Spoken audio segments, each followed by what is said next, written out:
Alright. Okay, kita sambung ya. Sekejap, cikgu tak setting anime slideshow. Kita buat manually. Alright. Okay, jadi Bismillahirrahmanirrahim. Assalamualaikum warahmatullahi wabarakatuh. Okay, jadi kita sambung kepada topik mikroorganisma. Kali ini subtopik 1.12, maksudnya sambungan pada hari itulah. Hari itu kita dah berkenalan dengan 5 jenis mikroorganisma. Ada siapa nak volunteer sebutkan 5 jenis bakteria mikroorganisma tersebut? Come on. Refresh balik. Seorang.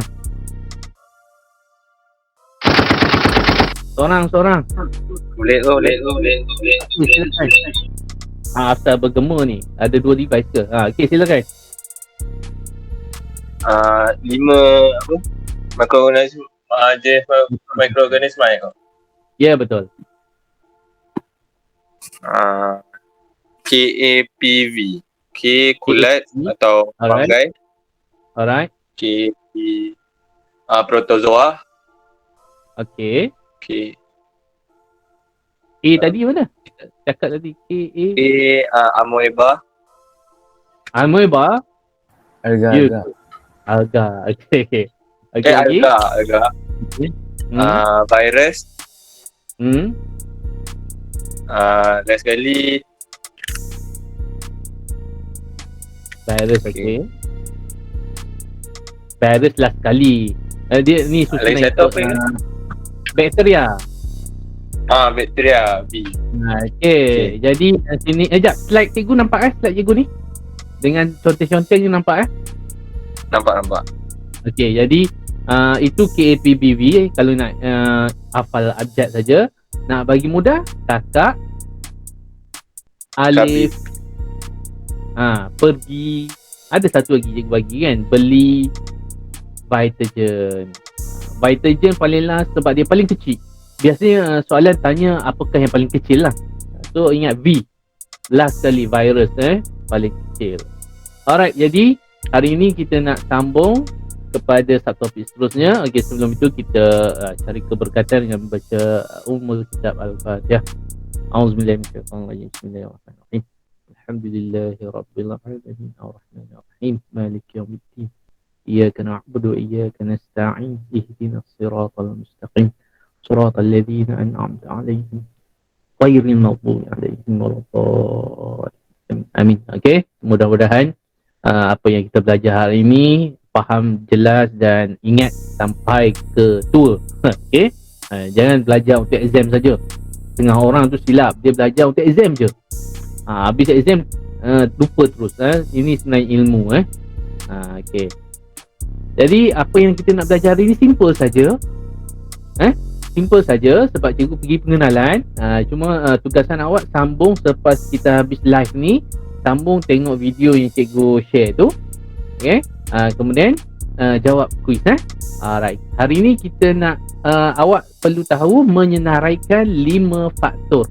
Hari tadi pun kita dah refresh 5 jenis mikroorganisma. Faktor pun ada 5. Jadi mudah kan? 5 jenis, 5 faktor yang mempengaruhi pertumbuhan mikroorganisma. Okey, sebelum itu kita tengok persoalan-persoalan ini. Okey, kenapa mak kita, tak kisahlah mak ke ayah ke ataupun kita sendiri, masukkan makanan ke dalam peti ais? Apa jadi sekiranya makanan yang tak habis pagi tadi, kita biar je di luar dalam bawah tudung saji sehingga malam, apa jadi? Basi Kan? Jadi kenapa kita masukkan dalam peti ais? Okay. So ini berkenaan dengan apa? Faktor apa agak-agak ni? Berkenaan dengan faktor apa? Tadi kita cakap ada 5 faktor kan? Jadi ini agak-agak faktor apa kita tengah bincang ni? Peti ais. Come on. Faktor apa? Peti ais berkaitan dengan apa? Nampak sangat tak baca ni apa-apa pun subjek awak sila tengok dulu sekali imbas. Faktor apa? Kelembapan. Mana ada kelembapan? Peti ais sejuk kan? Jadi itu adalah suhu. Okey. Jadi faktor yang pertama kita nak cerita pasal suhu. Okey. Jadi penjelasan dia kenapa awak tonton video tu nanti Okey, seterusnya.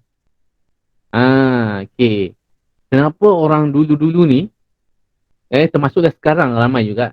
Sekarang dah ada bantal boleh basuh kan? Kenapa kita jemur bantal? Okey. Itu persoalan-persoalan dia. Terusnya, kenapa air nak kena masak dulu? Kenapa kita tak minum je air pahit?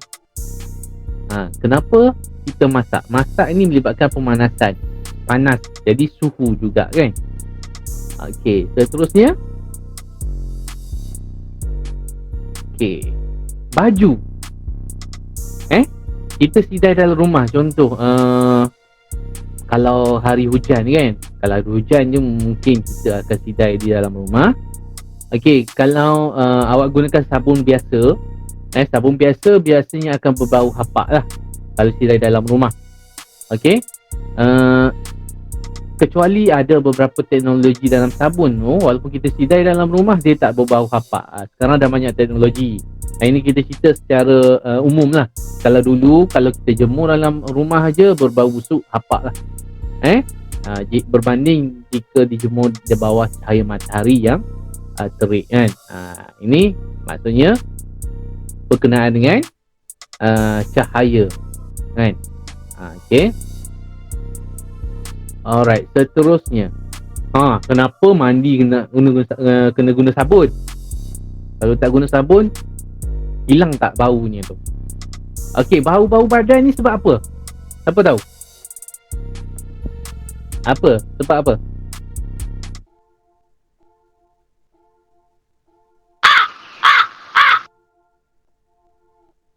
Ada orang ke? Bau badan disebabkan apa? Dah belajar sains kena tahulah pasal kita sendiri. Masih online ke cikgu cakap seorang-seorang ni? Peluh cikgu, peluh. Peluh. Okey. Awak cakap sebab peluh kan? Okey. Jadi peluh tu memang betul. Cuma peluh tu sebenarnya tak ada bau tau. Okey. Peluh ni cuba awak perah peluh, awak cuba hidu. Tak ada bau. Cuma peluh bila dia kering kan, akan ada aktiviti bakteria. Bakteria tadi yang keempat, kumpulan yang keempat tadi kan. Aktiviti bakteria ni lah yang menyebabkan bau badan tu. Okey. Jadi peluh ni sebenarnya dia tak ada bau. Okey, itu yang cikgu baca. Sebenarnya cikgu tak test lagi. Okey. Bau peluh tak ada kerja nak test kan. Siapa-siapa nak test silakan. Awak pergi bermain badminton ke, peluh-peluh tu cuba perah baju kan. Okey. Nampak macam kotor kan, tapi kalau nak test lah. Ini cikgu ada baca satu artikel lah. Peluh tak ada bau, cuma bila kering menyebabkan aktiviti bakteria. Kenapa tak guna air? Jadi ini sabun ni sebenarnya jenis alkali lah. Allah. Alkali. Awak ada belajar asid dan alkali kan? Allah. Alkali ni jadi bila kita cerita pasal alkali, dia melibatkan pH. Jadi cikgu cerita tadi suhu, cahaya, pH ni supaya awak dapat tangkap apa benda yang faktor-faktor ni. Okey, ni kita relatekan dengan kehidupan kita seharian dulu. Okey, seterusnya kenapa gigi kalau siapa yang malas gosok gigi tu dia akan cepat rosak. Kenapa? Okey. Juga aktiviti gigi ni sebenarnya melibatkan bakteria ini. Tindakan bakteria. Okey, kenapa? Satu bakteria, satu lagi dekat gigi tu kalau tak gosok kan dia ada makanan, sistem makanan. Itulah dia nutrien. Kita akan tengok nanti lagi pasal nutrien. Nutrien ni adalah makanan bagi bakteria. Okey? Sebab tu kita kena gosok supaya dapat menyingkirkan nutrien ini dan juga menyeterakan aktiviti-aktiviti bakteria tu yang menyebabkan asid. Okey, ini satu juga lagi. Kenapa jeruk buah lebih tahan lama? Jeruk ni kita letak apa? Siapa tahu? Cuka. Cuka. Okey, campuran cuka, gula kan. Okey, jadi cuka ni adalah masam, sejenis asid. Jadi bila kita cerita pasal asid, itu melibatkan pH. pH.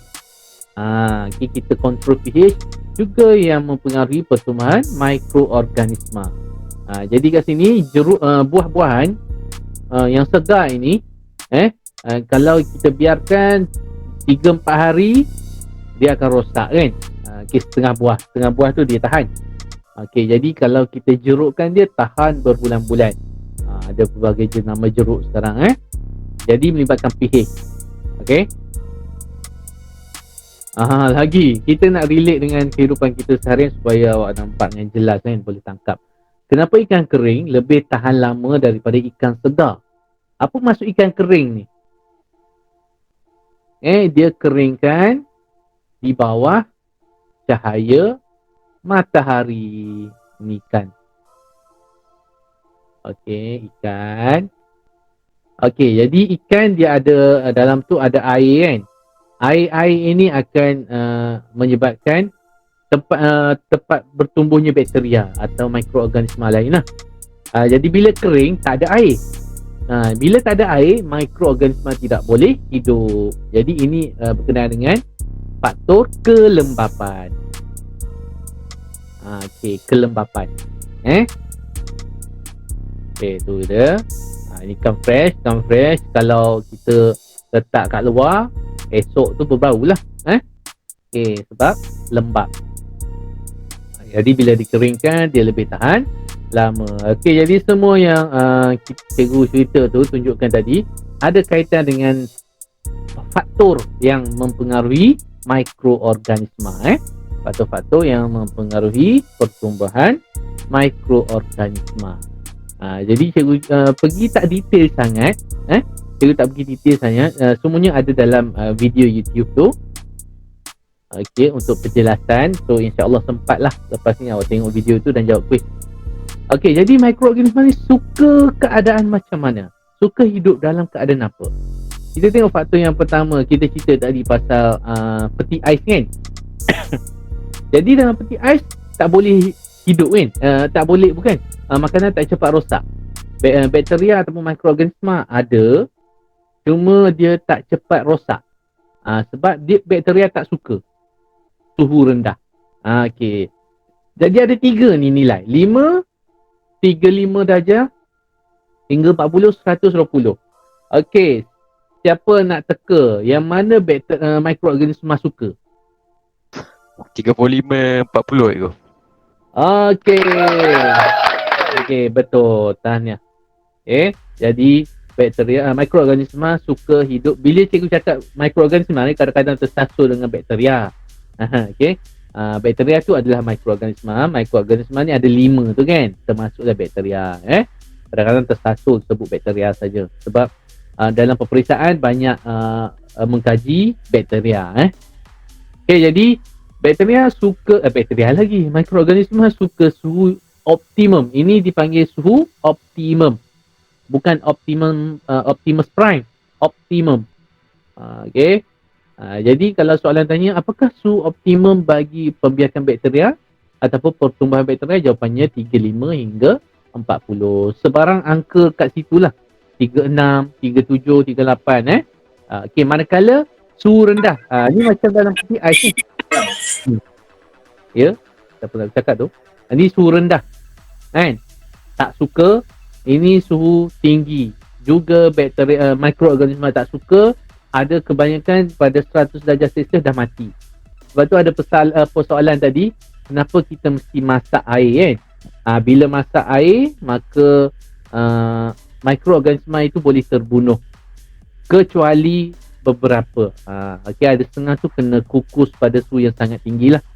Okey. Faktor kedua kita tengok tadi, faktor cahaya. Terang atau gelap. Okey, kalau kita sidai tadilah pasal baju tadi kan. Baju sidai tengah terang ataupun dalam gelap, dalam rumah kawasan gelap, baju tu akan berbau hapak. Jadi jemukan itu ada faktor suhu juga sebab panas kan. Juga ada faktor sinaran ultraviolet yang boleh membunuh mikroorganisma. Tapi ini cahaya kita cerita terang gelap. Okey, terang atau gelap, yang mana mikroorganisma suka? Okey, ada jawapan? Gelap. Gelap. Gelap. Okey, gelap. Okey, yang ketiga pH. Okey, 10. Maksudnya kita ada julat suhu suhu pula, pH 7 neutral. Okey, 7 hingga ke atas ini adalah alkali, manakala ke sini adalah asid. Bakteria suka alkali, bakteria lagi. Mikroorganisma suka alkali ke neutral ke asid? Neutral. Neutral. Okey, neutral. Maksudnya pH neutral, mikroorganisma boleh hidup. Kalau berasid ataupun beralkali, mikroorganisma tidak boleh hidup. Sebab itu kita disarankan kerap sabun tangan musim-musim sekarang kan. Sabun tangan itu kerana sabun adalah beralkali. Jadi bila beralkali ni dia dapat membunuh virus, termasuklah virus COVID-19 dengan cara penggunaan sabun yang betul lah. Tak adalah pap selesai kan. Jadi perlu basuh kan, betul ada cara basuh kan. Okey, janji kena sabun semua. Okey, faktor yang keempat, kelembapan. Kita cerita pasal baju juga tadi kan. Baju yang lembap awak simpan dalam almari, ataupun baju yang dijemur bagi kering, yang mana cepat busuk tadi kan. Hapak tu sebab tindakan bakteria lah. Jadi lembap atau kering, sudah tentu yang lembap dia suka. Okey, dan yang terakhir adalah faktor kehadiran nutrien. Kehadiran nutrien makanan. Jadi nutrien ni adalah makanan. Macam kita, mikroorganisma ni benda hidup. Kita perlu makan, begitu juga dengan mikroorganisma. Jadi dia perlu ada makanan, iaitu nutrien. Okey, jadi dengan adanya makanan, mestilah dia dapat membiak. Kalau tak ada, matilah dia. Tak ada semua makanan. Okey, jadi ada 5 faktor semuanya: suhu, cahaya, pH, kelembapan dan nutrien. Ngam-ngam 10-25 macam cikgu cakap tadi kan. Okey, lagi setengah jam ikut arahan dalam grup WhatsApp tu lah. Jadi ini mudah saja, nyatakan 5 faktor yang mempengaruhi pertumbuhan mikroorganisma. Okey, jom sama-sama. Yang pertama, apa tadi? Suhu dan nilai pH juga. Nilai pH. Okey, nilai pH ada, cahaya, kelembapan dan last sekali Nutrien. kehadiran nutrien. Okey, jadi nutrien ni kena hati-hati sikit sama macam cahaya. Nanti kita cerita pasal teknik menjawab lah. Maksudnya bila kita nak cerita pasal pembuli ubah, kita letak kehadiran. Maksudnya ada yang ada cahaya, ada yang tiada cahaya. Sama macam nutrien, kita kena mention kehadiran nutrien. Ini cerita pasal pembuli ubah lah. Nanti kita akan bincang dalam teknik menjawab sains nantilah. Okey, jadi ada apa-apa soalan? Last? Ada apa-apa soalan? Tak ada Ego, tak ada. Ada, laju je tak ada. Jadi kuis tu cikgu bina berdasarkan penjelasan-penjelasan. Jadi tadi cikgu tak jelaskan sangat, cikgu jelaskan sikit-sikit je. Jadi dalam masa setengah jam yang ada ni, Jangan pergi buat benda-benda lain sebab sekarang waktu sains. Itu video cikgu paparkan sikit lah supaya mungkin awak tak tengok lagi ataupun tap lah. Kita tap. Alright, jadi video tu cikgu letakkan buat macam tu. Jadi ada gambarnya sekali. Jadi kat sini makanan. ada penjelasan lah. Saya sebut kita nakkan dia Kelebihan YouTube ni awak boleh pause kan, boleh tengok balik. jeruk. So faktor-faktor ini faktor-faktor ini dijelaskan menggunakan grafik-grafik, lebih mudah awak nampak dan faham. Seterusnya dapat menjawab kuis yang cikgu bagi itulah.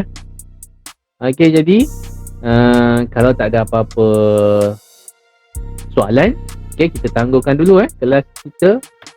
Sekejap, ada daripada 5 kelas cikgu Rosmina ke? Sini? Ada tak? Oh, ada. Oh, maksudnya tak ramai lah hari ni masuk kelas tak apa. Janji kita dah settle pengenalan kepada faktor. So tugas awak tengok ke semua video cikgu share tu, kemudian jawab kuis. Jangan lupa untuk kuis tu letak nama dan kelas. Termasuklah kelas cikgu Rosmina nama dan kelas. Sebab kalau tak ada nama dan kelas, cikgu tak boleh nak cam namanya daripada kumpulan mana. Alright, jadi kalau tak ada apa-apa soalan, terima kasih atas kehadiran. Kita ada dalam 46 sorry, hari ni kita tak boleh buat sejam. Cikgu nak siap-siap dah ni. Kalau tak ada apa-apa, kita tangguhkan kelas kita dengan bacaan tasbih kafarah dan surah wal 'asr. Subhanakallahumma wa bihamdika asyhadu an la ilaha illa anta astaghfiruka wa atubu ilaik.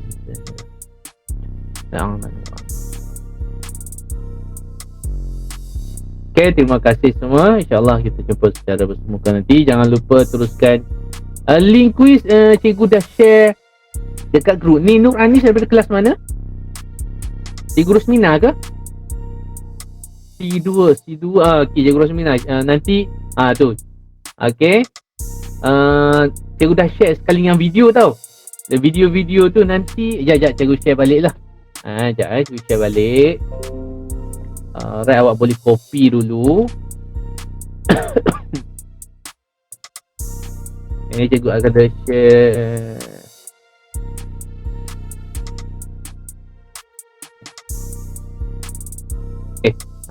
Yang kelas cikgu dah share dekat ni lah, dekat grup WhatsApp jadi boleh tengok ada 2 link. Alright. Sekian untuk hari ini selama setengah jam. Terima kasih atas kehadiran. Assalamualaikum warahmatullahi wabarakatuh. Cikgu. Cikgu. Waalaikumsalam. Cikgu. Terima kasih, cikgu. Sama-sama. Terima kasih, cikgu. Sama-sama.